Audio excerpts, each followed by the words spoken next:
Itu saudara Egy Sujana dan Damai Hari Lubis tiba-tiba berkunjung ke rumah Pak Jokowi. Saudara Polda Metro Jaya melimpahkan berkas perkara Roy Suryo CS yang merupakan tersangka kasus dugaan fitnah ijazah palsu Jokowi ke Kejaksaan. Reskrimum Polda Metro Jaya Kombes Iman Aminuddin bilang pelimpahan berkas perkara dilakukan untuk 3 tersangka kasus dugaan fitnah ijazah palsu Jokowi. Hal tersebut disampaikan Kombes Imanuddin dalam konferensi pers di Polda Metro Jaya pada Senin sore. Bapak Egy Sujana beserta Bapak Hari Damai Lubis berkunjung ke kediaman Bapak Jokowi. 2 tersangka kasus pencemaran nama baik terkait isu ijazah palsu, Egy Sujana dan Damai Hari Lubis mendatangi kediaman pribadi Joko Widodo di Sumber Solo, Kamis 8 Januari. Keduanya menjalin silaturahmi dengan Jokowi, didampingi kuasa hukumnya Elida Neti.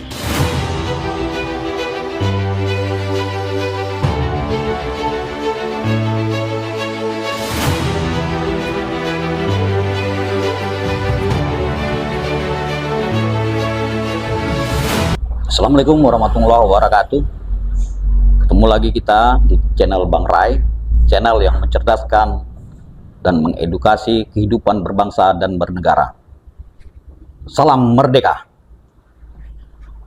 Dalam video kali ini kita sedikit mengulas masalah kasus ijazah palsu Pak Jokowi. Ya, seperti sama-sama kita ketahui di 2 hari kemarin tanggal 8 ya, kalau saya tidak silap, mohon di komen aja di komentar.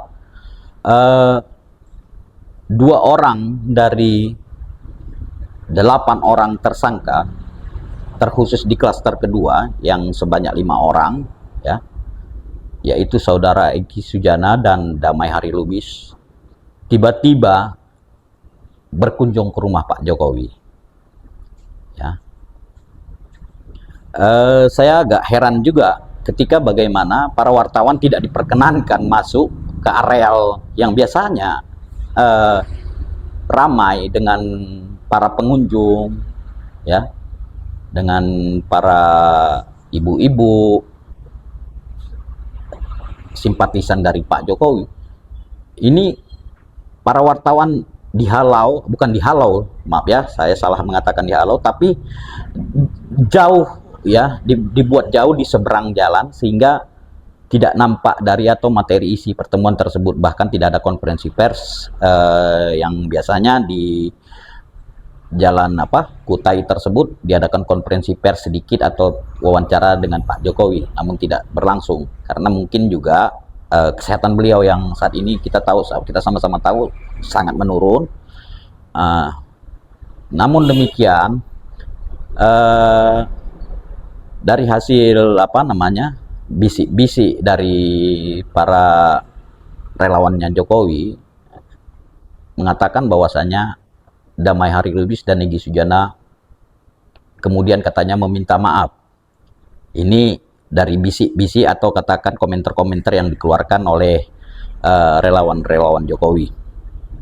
Walaupun dari sisi Pak Egy Sujana sampai saat ini, sampai video ini dibuat, belum ada rilis yang resmi dari Pak Egy Sujana dan Damai Hari Lubis beserta pengacaranya Ibu Neti ya. Ini belum ada rilis yang resmi. Namun demikian, dari sisi Pak Roy Suryo menyatakan bahwasanya mereka tidak masalah andai kata ya Pak Damai atau Bung Egy kemudian harus keluar dari gerbong ini. Kenapa? Karena Pak Roy berkeyakinan, Bung Rismon, Ibu Tifa itu berkeyakinan betul. Bahkan mereka berharap sidang ini seperti yang dikatakan oleh Hosinuddin, ini kalau sampai persidangan dan sampai inkrah di pengadilan di Mahkamah Agung ya, di Mahkamah Agung, mereka akan terus kebut. Bahkan mereka sudah wanti-wanti untuk katakan bermain panjang. Tinggal bagaimana kasus ini ke depan akan kita lihat. Tapi yang ingin saya soroti sedikit adalah dari sisi Pak Egy Sujana. Bagaimana ketika dia mendampingi di persidangan di Solo ketika itu, saya mohon juga di komentar kalau saya salah, ya. Beliau mendampingi saudara Bambang Tri, ya, di sidang tersebut. Videonya banyak lah beredar di masyarakat, bisa Anda tonton dan nanti linknya juga insya Allah kita kita share. Jadi Anda bisa tonton. Kok tiba-tiba berubah pikiran? Ada apa gerangan? Ini yang menjadi isu liar di masyarakat. Masyarakat kemudian berkira-kira, ya, para podcaster, ya, kemudian YouTuber dan lain sebagainya, ini berkira-kira ada apa di balik ini gerangan? Apakah karena kebetulan Pak Egy ini yang sudah usia juga, ya, kurang lebih sama lah dengan Pak Jokowi, ya, usia sudah lanjut dan lain sebagainya, atau juga mungkin seperti perkataan Ibu Neti kemarin, ya, ketika konferensi pers, dan juga ada linknya juga ya di podcast tidak saya sebutkan di sini, nanti saya salin, bahwasanya Ibu Neti merasa bahwasanya ijazah Pak Jokowi adalah asli. Karena apa? Dia sudah sempat katakannya meraba emboss, ya. Emboss itu muncul dia seperti seperti stempel juga, tapi dia berbentuk timbul, ya. Bisa saja bukan hanya berbentuk berbentuk stempel, tapi bisa jadi berbentuk lambang dan lain sebagainya. Ini itu disebut emboss seperti itu. Dia jadi kalau di kertas itu dia agak kasar, dia terasa gitu kalau diraba. Namun dari hasil gelar perkara khusus kemarin, jelas-jelas hal tersebut dibantah oleh Roy Suryo, CS dan kawan-kawan, ya. Ya, saudara Rismon juga membantah itu. Bahwasanya tidak ada satupun dari pihak terlapor, ya, bukan pelapor, dari pihak terlapor yang bisa memegang itu, karena memang itu dilarang oleh penyidik di Polda Metro Jaya. Jadi bagaimana mungkin ijazah tersebut bisa diraba? Ini juga menjadi tanda tanya, harus clear ini persoalan ini. Apakah kemungkinan ada dari pihak tertentu yang dibolehkan sementara pihak lain tidak dibolehkan? Kalau demikian halnya, saya kira ini menjadi presiden buruk juga. Kenapa tidak bersama-sama? Artinya sama-sama memeriksa, ya, sama-sama juga melihat, menerawang, meraba ketebalan kertasnya dan bentuknya bagaimana. Saya kira harus sama-sama. Jangan di satu pihak ada klaim bahwasanya dia memegang, ya, atau katakan menyentuh ijazah tersebut, tapi di pihak lain tidak, gitu loh. Ini yang kemudian dikembangkan oleh para pendukung Jokowi seolah-olah argumen bahwasanya Ibu Neti sudah memegang. Bagaimana mungkin bisa memegang ijazah tersebut jika pihak pengacara dari pihak Jokowi dan pihak penyidik dari Polda Metro Jaya melarang hal tersebut? Ini kan rancu hal-hal seperti ini. Di satu sisi seolah-olah tidak dibolehkan, tapi seolah-olah dibolehkan di pihak lain. Kan ini jadi rancu. Sementara kita sama-sama ketahui di ijazah tersebut adalah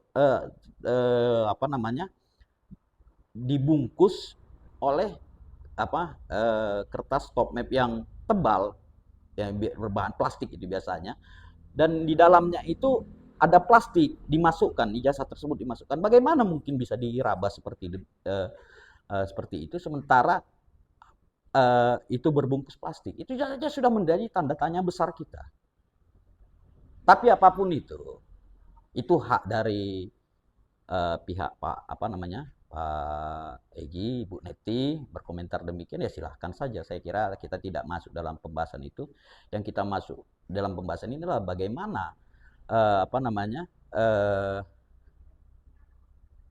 keterangan dari Polda ini tidak menjernihkan masalah ini. Benar nggak bisa disentuh? Kalau benar bisa disentuh, kenapa orang Pak Roy Suryo dilarang untuk menyentuh? Nah, inilah yang harus sebenarnya pihak aparat kepolisian jangan membiarkan masalah ini berlarut-larut. Saya kira demikian. Jangan sempat masyarakat menjadi liar gara-gara persoalan ini. Ya. Adapun hal lain yang ingin saya utarakan, saya kira bisa juga ya, seperti yang diinginkan oleh Pak Roy Suryo dan kawan-kawan, membuat satu penelitian, atau katakan bukan penelitian, tapi memeriksa hasil ijazah tersebut, lembar ijazah tersebut ke pihak lain. Artinya diteliti kembali oleh pihak lain. Dalam hal ini mungkin UI, BRIN dan lain sebagainya. Saya kira untuk menjernihkan dan masalah ini dan pihak kepolisian tidak berlarut-larut terjebak dalam kasus ini, saya kira biarkan saja. Why not? Kenapa enggak? Silakan saja. Dan pihak kepolisian dalam hal ini pun bisa lebih luasa bergerak. Jangan seperti selama ini, sejak penetapan tersangka di April kemarin, dan pelaporan dan penetapan tersangka, gelar perkara pertama dan gelar perkara khusus yang kedua kemarin di bulan Desember, itu pihak kepolisian seolah-olah ini saya lihat tersandera di dalam hal ini tanpa mengeluarkan statement apapun. Ini yang akhirnya membuat situasi ini menjadi tensinya menjadi tinggi. Saya ingin mengingatkan kembali, bekerjalah secara profesional, ya, presisi, tanpa memandang bulu siapapun dia, silahkan saja, dan jangan terjebak di kasus ini. Saya kira demikian saja harapan saya kepada pihak kepolisian, agar bekerja tadi saya sebutkan bekerja lebih profesional, dan silahkan saja kepada para pihak untuk meneliti hal tersebut, tentu dengan bagaimana prosedurnya, apakah didampingi oleh pengacara kedua belah pihak dan lain sebagainya, sehingga diapakan ke pihak lain, ya, diteliti oleh pihak lain, UI dan BRIN dan lain sebagainya. Silahkan saja. Jangan jangan takut, jaga marwah kepolisian, ya, karena belakangan ini juga salah satu institusi yang paling disorot masyarakat ini kepolisian. Ya, saya kira itu saja. Agar tidak berlarut, kepolisian tetap harus bekerja lebih profesional dan presisi tanpa memandang siapapun. Itu saja video kita pada hari ini. Salam merdeka.